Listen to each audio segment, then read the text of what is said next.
Assalamualaikum warahmatullahi wabarakatuh.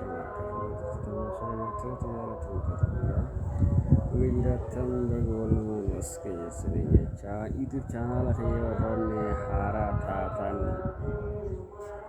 subscribe fi like share naa gochuudhaan na jajjabeessaa na cinaa dhaabbadhaan isiniinjaa. Ijoolleen Oromoo addunyaa kanarratti argamtan hundinuu yoo subscribe naaf gootan gaarra miliyoona 60 jenne Oromoon.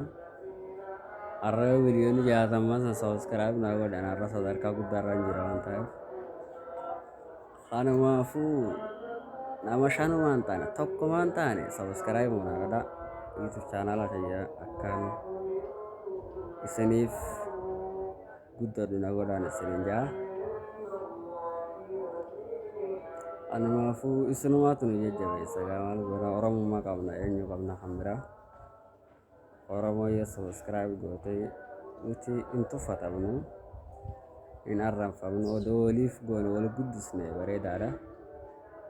Kanumaafuu Oromoon tiyya qaqqaaliin addunyaa irratti argamtan hundi keessanuu YouTube channel kiyya akka subscribe fi like fi share illee akkanaaf gootaniin isin gaafadha. Obboleeyyan kiyya qaqqaalii hundi keessanuu baay'een isin jaaladha, isin kabaja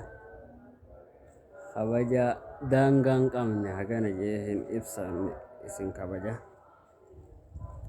Kanumaafuu kan na beektanii fi kan na hin beeknes YouTube channel kiyya akka subscribe fi like fi share naa gootan isin gaafadha gamanumaan jaallan kiyya. Egaa YouTube channel banatti maal gootaa jechuun hin oolamu. Ati qaataa guddatu ooma nama keenyaaf gaarii ta'e irratti hojjennaa. Akkaataa itti nuuf mijaa'een kan isiniif dalaynu taawaa hundaa'u isinummaan nu bira dhaabbannaan waan takka waan dhabne hin qabnu alhamdulillah. Akkana cinaa dhaabbattanii na jajjabeessitan asumaaniin isin gaafadha yaallan kiyya. YouTube channel Abdirazak Tube subscribe fi like share godha. Ammallee isiniin jaa YouTube channel Abdirazak Tube like fi share gochuudhaan nu jajjabeessaa isiniin jenna. Qeeroo fi qarree Oromoodha addunyaa tanarra bakka hin jirre hin qabnu. Yaa Rabbumaatu biyya keenya irraa nu baasee biyya hambaa keessa adda nu facaasee innummaan kaa adda nu facaasee biyya keenya nu deebisee abbaa biyya nu godhu. Obboleeyyan kiyya silaa har'a mirga qabaannee namni mirga qabu mirga fi bilisaan ibsachuu kan qabu har'a biyya hambaa kana keessa carraa faca'uudhaa kan hin qabnu turre. Nuti silaa warra faca'uun taane faca'uudhaan hin malle. Haa ta'u garuu qabsoon keenya miliquurraa kan ka'e sababni adda addaa kun nu mudachuu kan danda'e jechuudha. Akkasumaafuu obboleeyyan kiyya du'aayii waliin goonuu hidhamtoota siyaasaa keenya kan Oromoo hundaa'u akka Rabbi nuuf baasee waliin ifa bilisummaatitti nu baasu du'aayii haa godhannu isiniin jaa.